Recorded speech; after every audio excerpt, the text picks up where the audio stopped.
Oh, wait, hello. It's the new moon circle.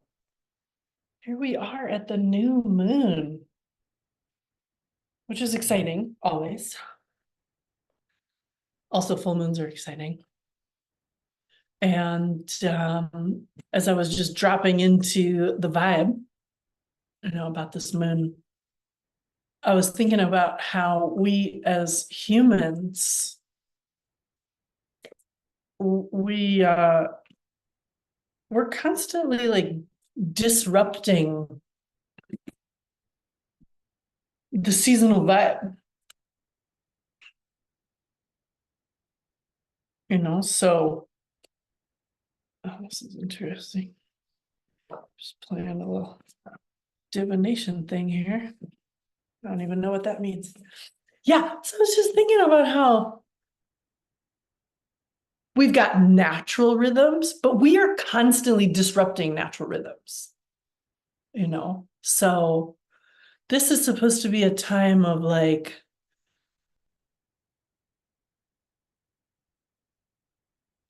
a vista.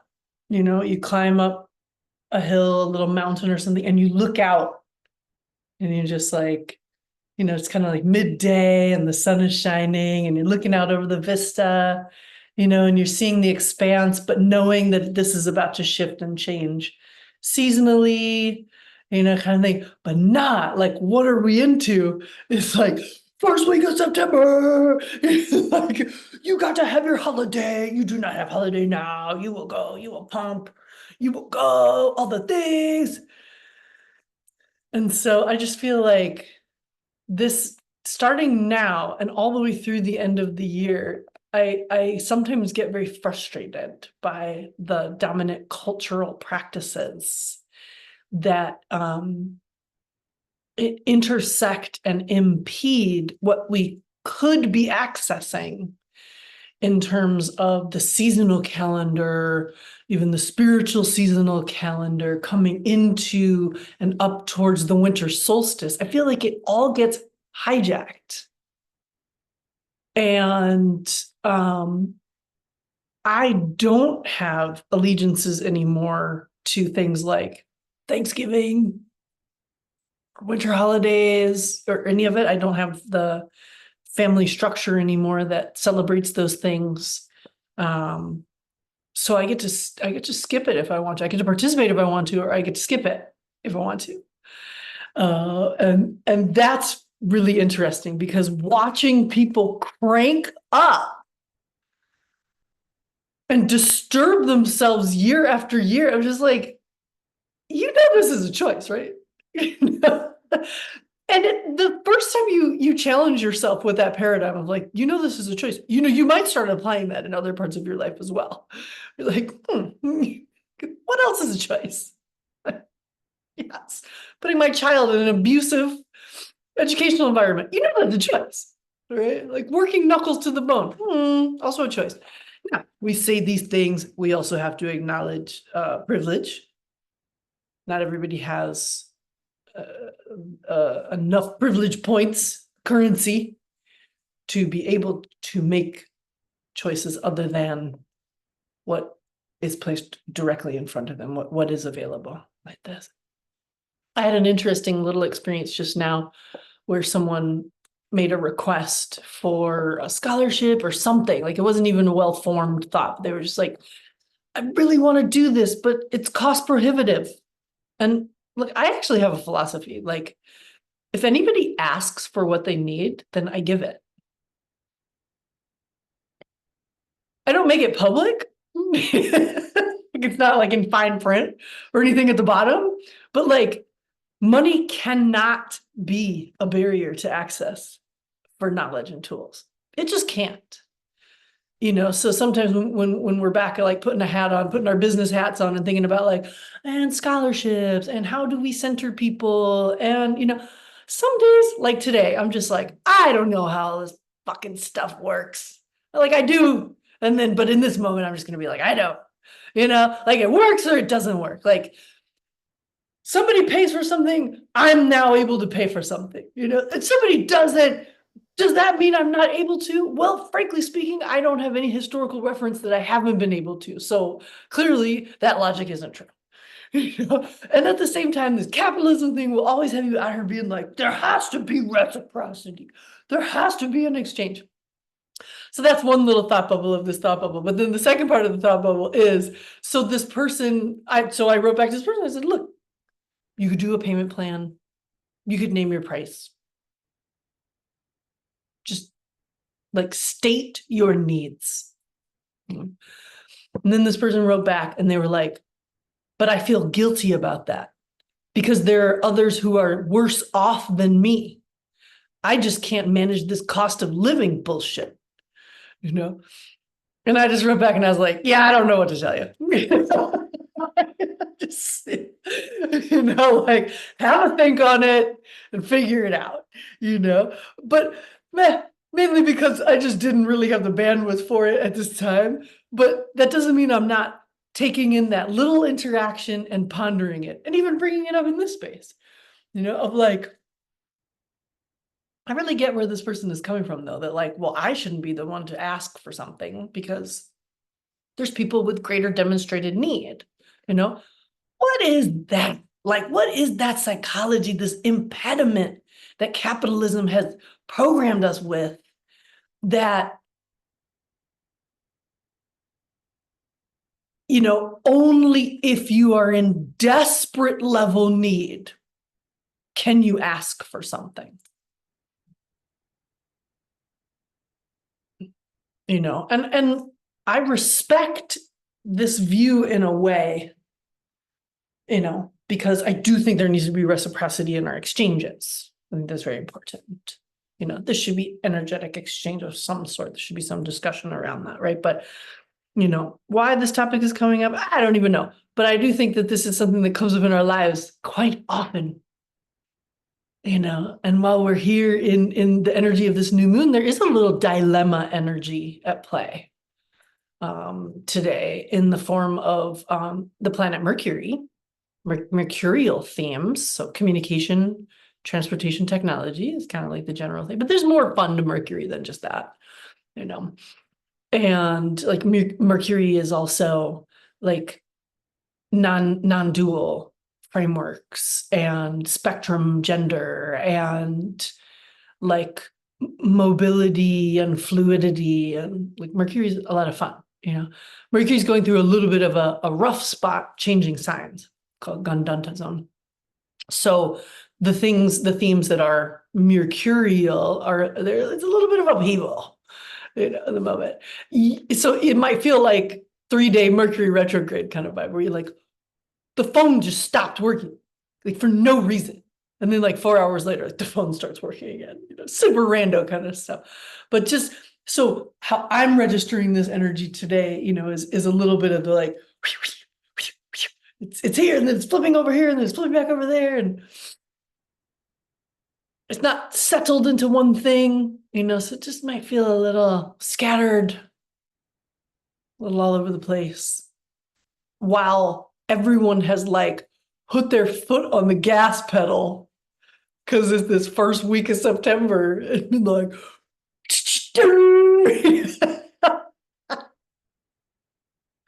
so I don't know, maybe you feel like you got your foot on the pedal, but it's driving in a real twisty, windy way, or just driving in circles, or you're sitting watching other people do the same, or like funny communication has come up, but there's definitely an energy of galvanizing into action.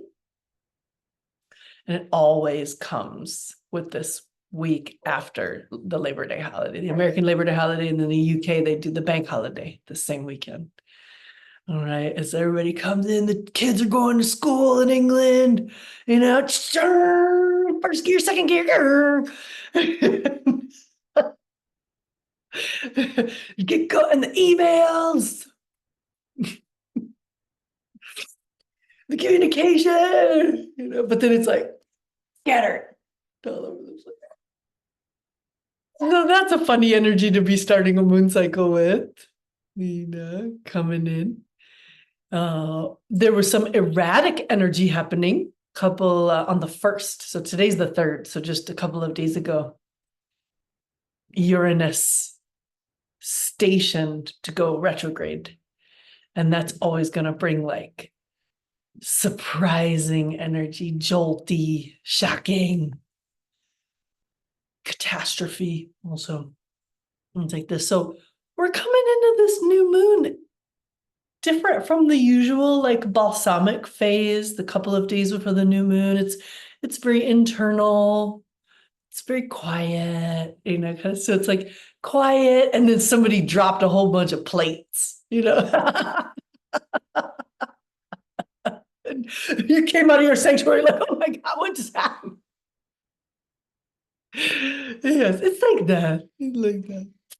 Yeah. So welcome to this space. Welcome to the new moon. Welcome to an opportunity to try to make some sense of things. We've got personal, we've got the interpersonal, the people around us, and there's always this collective level. Oh, what in the hecky poo is happening on that level? Like this. So there's a lot of energies available to us, and so many of them as I pulled so many cards in honor of this full moon because they just kept coming up in reverse. And the game that I play with the mother piece cards is when I get a card in reverse, I then pull a card like as a resource, kind of thing. And so we can think of like this is a circular deck, right? So as you pull it, the images can come up in all sorts of different directions. And so if that's a game that you want to play, then you can. So this is the Mother Piece Tarot deck by Vicky Noble. And the first card that I pulled out in honor of this new moon is the 10 of discs. And anytime we're going to pull a 10 of something, it's going to be completion energy. So something is completing, something very earthy and, like a project of our hands, of our creating. So something's ready to complete and cycle, but it's full on reverse. It's like it's held back. So it's like, well, what's the resource that's going to help us move it? Okay, Priestess of Cups. And she came out like nearly reversed. And so, this is looking powerful. This is looking active. And so this is our image for the 10 of discs. And almost all the 10 cards are going to have this like celebration and completion energy. Now, this lady, she's giving birth in this image. So we're about to birth something, like something's about to birth. Something's been gestating. That was all last week. Everything was like gestation, just 7 of discs, like gestation is gestating, like be in the gestation, be in the in-between. It seems like it's ready to get birthed, but it's still a little not happening. So Priestess of Cups comes in to help us kind of move this energy. And I don't pretend to keep everything in my head, especially not on a swirly brain day like today. So let me see if I can grab a little thematic from the Priestess of Cups, because there was a whole fun thing that came through. Bear with me.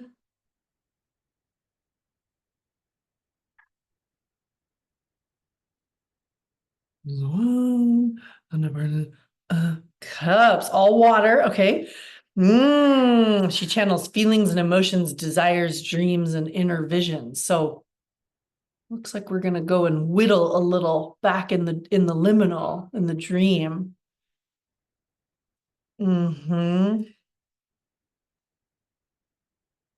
She represents the soul, the inner part of the being. She's an enchantress. So something is still gestating a little bit, gestating consciousness, nourishment of the womb. And 10 of discs also has a birthing person in the imagery. So something's about to birth. We're still just, this is reminding me of, you may feel spaced out and find it hard to function on the physical plane. Ooh. Mm-hmm. This is a card of mother love and divine inspiration. You are asked to yield to the ocean of collective memory and experience represented by the unconscious, where something new will soon be conceived. How interesting. It's reminding me of the stage of pregnancy that's like the week before childbirth. That person, they're already in the portal, but there still is a biochemical thing that has to happen in the body to signal like uterine muscles to begin contracting. There's preparatory contractions, Braxton Hicks kind of things, but this is like this, like, it's coming, this thing is about to happen, but it's still just ever so slightly. What I like about that Priestess of Cups cards is the connotation to the collective consciousness and the like collective unconscious, that the place to work on this is in the liminal. The place to get clarity is to go into the liminal again. So now I was unsatisfied with that pull. And so I pulled yet another card and I got pretty much the Three of Cups reversed. So again, something in this fun pan, the literary character pan-like exchange. So there's something in the interplay. So my first thought is that we're not supposed to go at it alone. It's not about going into an individualized space, but there's something about play and music. So that also means vibration, spanda, like this. We're making sense of things. Ooh, an expression of happiness and joyful time shared. Not feeling threat. They're meditating together. They're holding in mystery together. And this inner knowledge comes through. Okay, so if we go and hang out in the liminal, we might be able to access this. But it was reversed, so I was unsatisfied. So I pulled another card. And we came into the major arcana. So long we were playing in the 10 of discs, the Priestess of Cups, the Three of Cups. We were into the psychology of things. Now maybe even the cards were like, okay, Yuli, so what you're asking for is the karma behind it. It's almost like we're looking now at the like Navamsa, you know what I mean? Okay, this is major arcana. This is the death card. But it was reversed. It was straight up and down.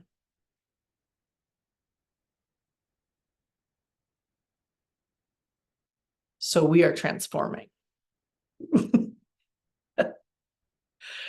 And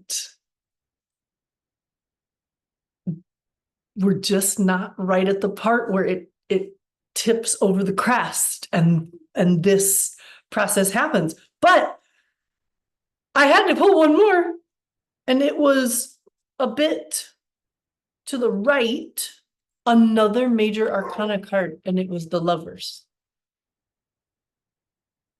I know, Mariana, that is interesting. So what are we uniting here? Like, are we uniting dualities, and coming into onenesses, non-binaries? Like, it was a little bit to the right, which means it's held back a little, not coming to its full fruition. No, just kidding. Right is charging ahead. So something's charging ahead here. So I look at all of this and I think about the week that we just had in this digital garden, where we took a meditation week into metta, where we had something else that we did together. We had a yogini circle. If you're in the web workspace, there was a web work workshop that was lit. By the way, y'all, web work is super lit. Damn. I might need to get in that one. That one is so lit. So I'm looking at all these cards and I'm like, well, that's like totally what we just did. Like we were in the community container, gestating, in the liminal, considerations of individual and collective, decolonizing, because I really think of that death card as definitely like connotations to decolonization, and get like flexing our muscles again around being able to embody beyond the duality. And where does it all culminate in the juicy glue of love and the expressions of love? Also, like that whole Sufi paradigm that I was like just barely speaking to last week as well, of these shifting relationships. So if there's these four entities, the lover, the guru, the pir, the guru, God, and Satan, right? And there's four locales in the body where they could be: the sexual plexus, the third eye plexus, and the heart. So that means there's always somebody paired up in that. There's only three locations, but there's four entities, right? So somebody's always got to be paired up, you know? So that's this path of like the beloved in the sexual plexus, the guru in the head, and God and Satan together in the heart. Or is it God and Satan in the head? Or is it some other mix? Is it the guru and the beloved in the heart? Satan in the sexual plexus and God in the head? Like this fun of this interplay, you know? So when I see the Lovers card coming through as a major arcana, meaning karmic, lesson oriented, cannot be avoided. It's not psychology. We can't shift it through games of the mind. What we did in those metta meditations are a lot of games in the mind. Healthy games in the mind. Games got you there in all your like confusion, scattered brambles. It's games that got you there. So it's games you play to get you out. You know, as you untangle the tangly ball of thorny vines.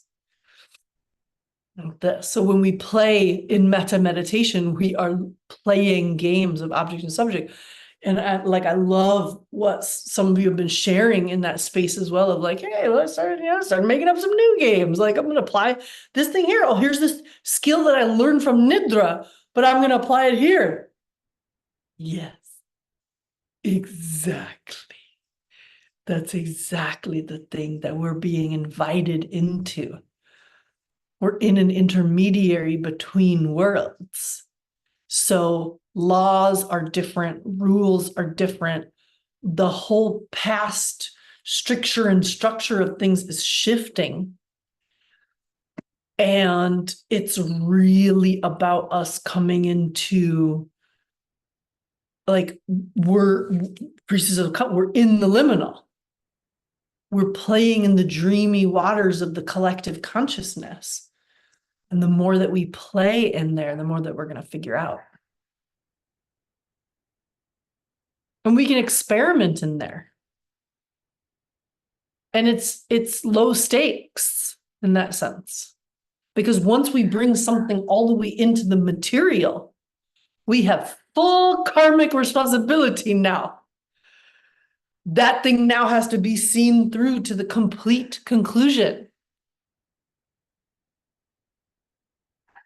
So the liminal is our space. Play is our way. Transformation and decolonization is what's on the menu. And there's something about the lover within, the beloved within. That's actually what I'm tripping on currently. That's my super trip is the beloved that lives within me. Super trippy. Yeah. There's the external beloved.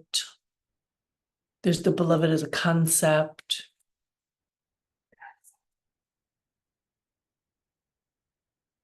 But our trajectory is dualities ending in oneness. That's the portal that we're inviting ourselves into in the autumn. Continued practice with meditative techniques and decolonization framework. But we're still gestating collectively. We're still in the intermediary. Yeah. I do not predict that ending anytime soon.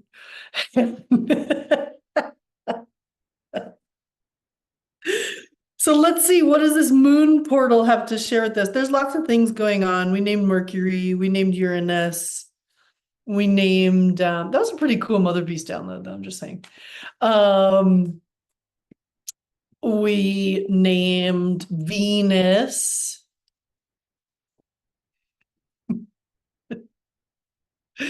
We named yeah, that goes with your comment there, Adam. We named Venus. Venus isn't in a comfortable place right now. Venus is not in a comfortable transit. So Venus might not be so happy. The transit right after this Venus will be very happy. So look, Venus, every once in a while, you need to be a little unhappy just so that you enjoy the happy times a little bit more. But it should always be my way. Yes, I know. You are the goddess. I know. But even the goddess should get her hands dirty sometimes.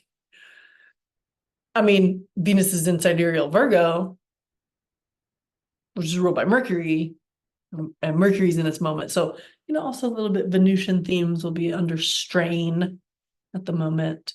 So that can be relationships. That can also be artistry, just even perception of the senses, some considerations.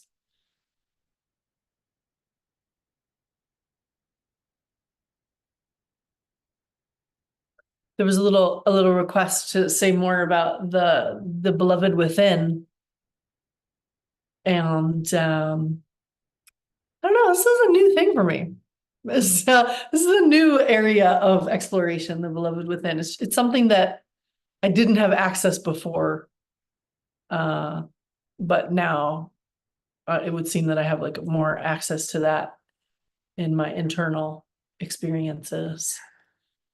And so I can just speak to the experience itself thus far.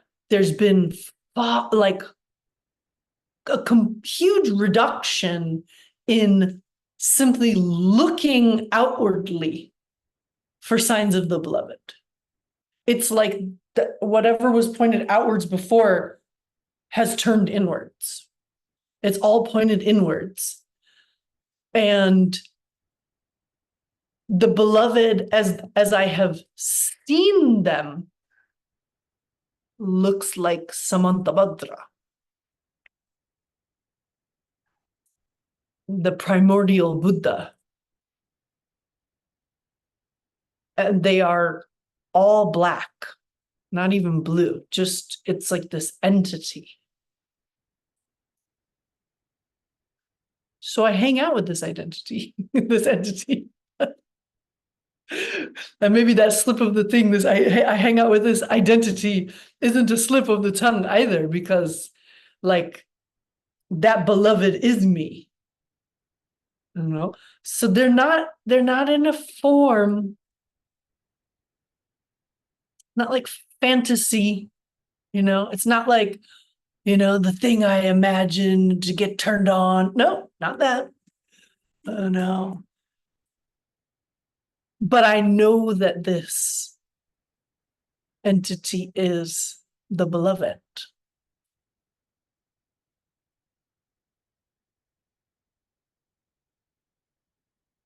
And whatever be your fantasy of what you want to do with your beloved, I like the idea of taking rest,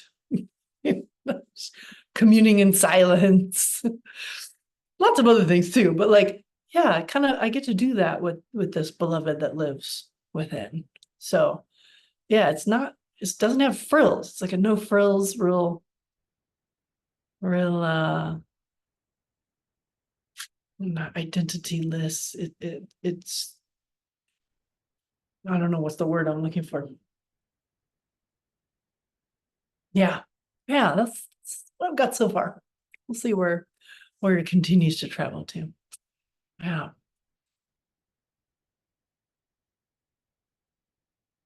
When I hang out with this, this energy that lives within, I feel that like soulless that one might feel with another person.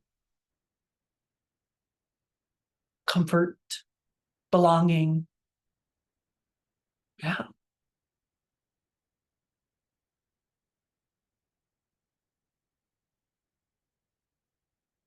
My concept of the divine is femme,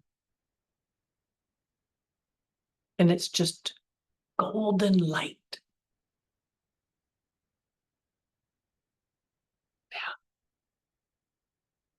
My concept of Satan is like a playful, devilish kind of character, but I'm not like perturbed by Satan at all. It's like I get Satan. Satan has a very important job and a role, but I don't feel much temptation in that direction. I feel more of a pull towards godly nature. And the guru, once upon a time, the guru was very much a person. And so the guru, that whole conceptualization, that's with me in the intermediary, transforming, shifting, changing. But when I left the guru shelter, then I bowed at the feet of Ma Niyati, the mother of the inevitable laws of karma. I know. So she's the guru now. Inevitability of karma is the guru. So I would say I look at all of that and it's all like it's all getting really pared down. Like it's getting really simplified. And my outer life is also in many ways feeling simplified. And in my material life, I want very little amount of things around me. And I don't want a lot of possessions and I don't need a lot of things. I really just only have tools and a little capsule clothing collection that is a little eclectic right now and needs a little help. Really only dressed for summer. And then it's like sweats in the winter. It's not really the vibe I want, but I'll probably have to wait for this Venus transit to end to make any sort of progress with the tiny fashion collection of the moment.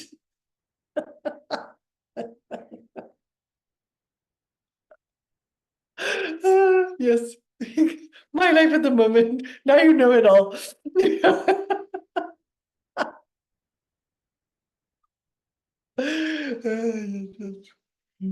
into it. I'm into it. So let's take a minute to feel into this moon. Let's see if our sacred text, myths and symbols of Vedic astrology, can offer us anything. So this moon is in sidereal Leo, and we're in the nakshatra of Purva Falguni.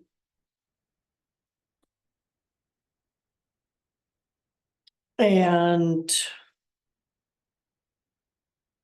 let's see what Purva Falguni is about. Like that's the thing that's giving us the flavor of the moon.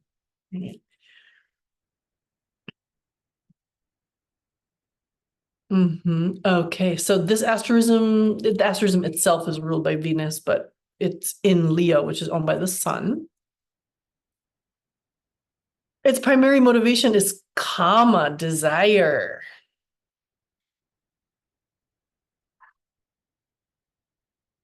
or into the legs of the cot. This is interesting.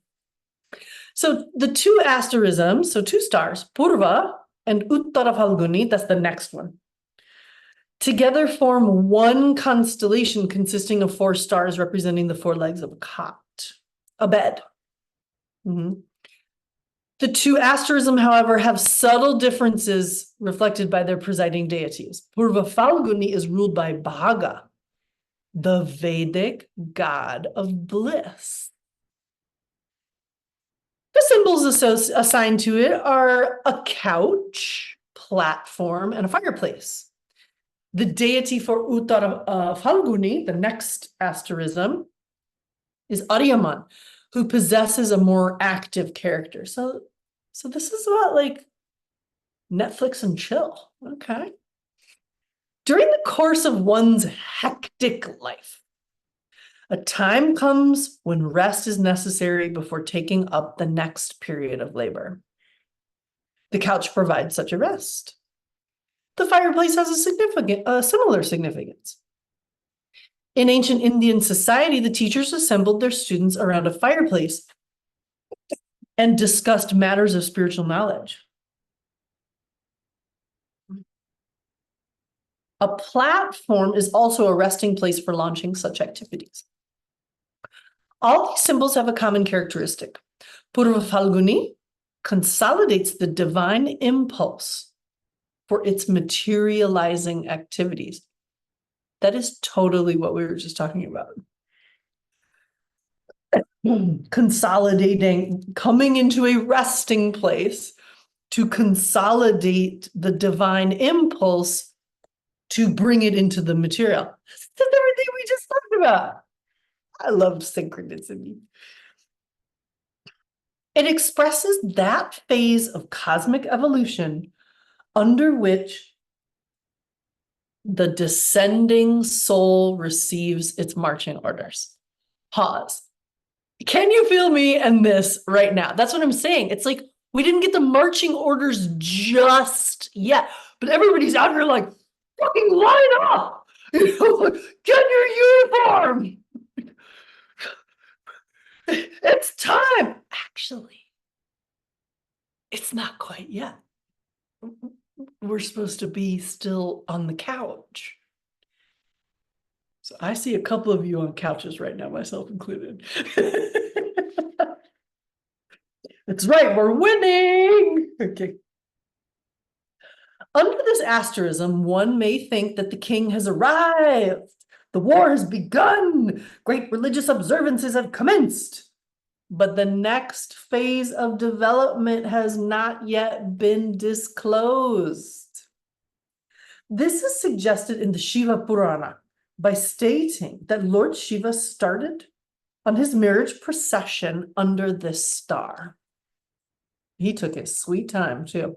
His marriage, with all its deep significance, represents the divine energy beginning to penetrate deeply into matter in order to spiritualize it. Purva Falguni provides an avenue for the expression of dynamic energy.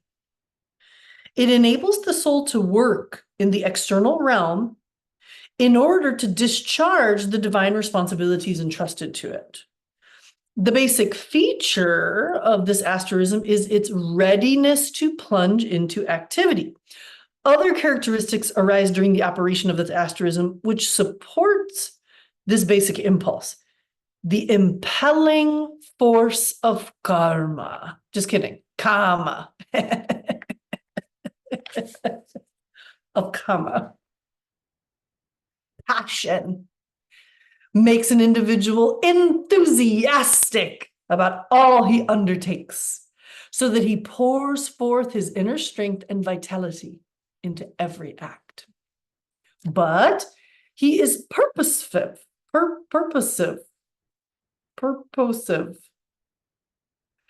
acquiescent, and calculative, and calculative of the advantages and disadvantages of the outcome. Wonder if the lovers has any play in that. And there's our comma, the lovers. There is often a streak of selfishness in their approach to life and relationship. The amount of vitality pouring forth from them makes them generally successful in their endeavors. It draws to them the attention of those in power. They receive recognition and royal favor. Remember, this is Leo, the king, right? The same thing makes them attractive to the opposite sex. Let us decolonize this language quickly. The same thing makes them attractive to whoever the hell they're trying to attract. Okay. For a male identifying person, their virility is strong and people are drawn to them. Their material proclivities also make them pleasure seeking and prone to self-aggrandizement. Bhaga, the god of bliss, as well as Ariyaman, bring many material gifts to humans of the world. They bestow material affluence, prosperity, world comforts, and renown. The feeling of uniqueness, being specially gifted and better qualified than the majority, are some of the psychological traits of this asterism. Okay, these are about like people who are born under this star. I think this is my child's star, actually. Okay, Bhaga has another significance. The Sanskrit word Bhaga also means a yoni, a reproductive organ. It has a special power because through it, all human beings are born and the family and the society are formed and perpetuated. The ancients saw it as a symbol of divine creativity and the power of nature. In this regard, Purva Falguni is the crucial radiation, which is the cornerstone of the future edifice of soul development and its expansion into the supreme. Bhaga is also one of the names for the sun, the ruler of the sign, which is nourishing, growth, expansion.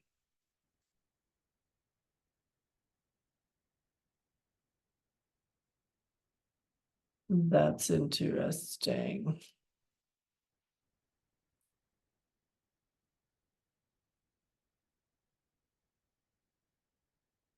Okay, let's see, because this is about like Purva Falguni's influence, and that'll be here for this moon. With the recognition of the expanding horizons of human experience, Purva Falguni makes the person ambitious. Yeah, seriously relevant.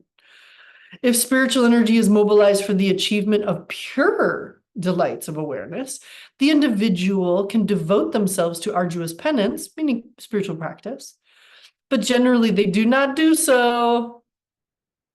They usually get mixed up in the dreams and existing mundane opportunities. They often rationalize the necessity of involving themselves in the world of matter.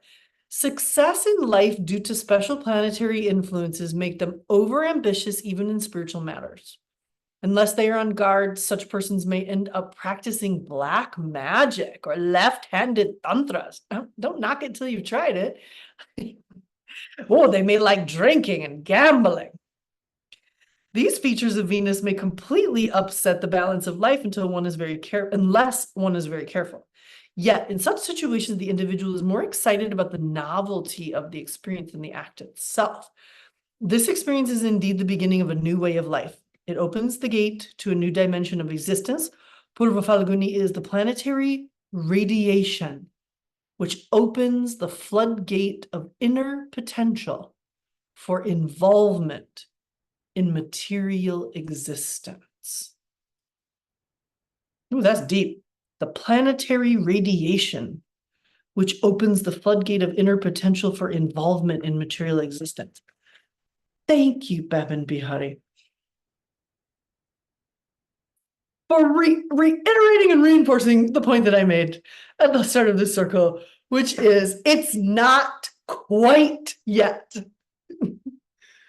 We're getting radiated right now. Right? We're supposed to be in the creative receptivity, getting radiated, so that we are actually ready when the floodgates open. It does. And my thought is the floodgates open in about a week once we cross the threshold into the Ganesh Puja, like that. That's when the floodgates really open. Like Shiva's gonna like party for a week on his way to his marriage, but a week from now the drums start playing, and the debauchery begins, kind of thing. So now we have to pause and reflect. How are you being affected by this moon? Right? Are you just being led alongside the masses into passion and gambling and self-centeredness and these kind of base things, because kama, passion, desire, or can we play in these waters, have some fun along the way as well? Like clearly we're supposed to be having fun. We're like lounging on couches and stuff. We're supposed to be having some fun along the way as well, but creative fun towards the spiritual mission. And so that's why when this author uses, words like penance, well, the Christians, like certainly like the Protestants, they really stole penance, so when somebody says penance to you, you're like, oh, harsh and tiresome spiritual work, pushing boulders uphill. No, it just means practice and purification. So last cycle, it's very much about purification, and this cycle is transitioning towards the next thing. We're still in the waters of purification. It does. So it might be really dreamy for you right now. Like the dream time might be really alive, or like things coming through, or I don't know, something flowing. But I look to the weather itself and the place where I am, and I see and experience the warm days. And then it's getting cool in the evenings, like excellent sleep weather, but there's still like good smells. It's not quite the smells of autumn just yet, which is like rot, fermentation. There's still like a little bit sweet summer smells. There's still things blooming, late blooms, and it was very, very wet here, or it should be more brown, sort of drying out kind of thing. But it's been pretty dry the last few weeks. So like this, a drying out will start. I have a lot of trees just outside my space, and they're dropping a lot of seeds, and they're kind of big, so you're hearing like plunkety plunk plunk plunk in the morning and evening. It's really kind of cool, but the seeds are dropping and they're still covered in their little fruit, and so they haven't yet dried out, rotted. There's activity of squirrels, getting ready. A few geese overhead, the ones that are like, want to get to the airport real early. Those geese I've heard. So I'll pause here for your reflections, and hopefully something in there that was shared was helpful. Yes. Yeah. So, my friend, what are you observing? What can we learn from each other? What quests are arising?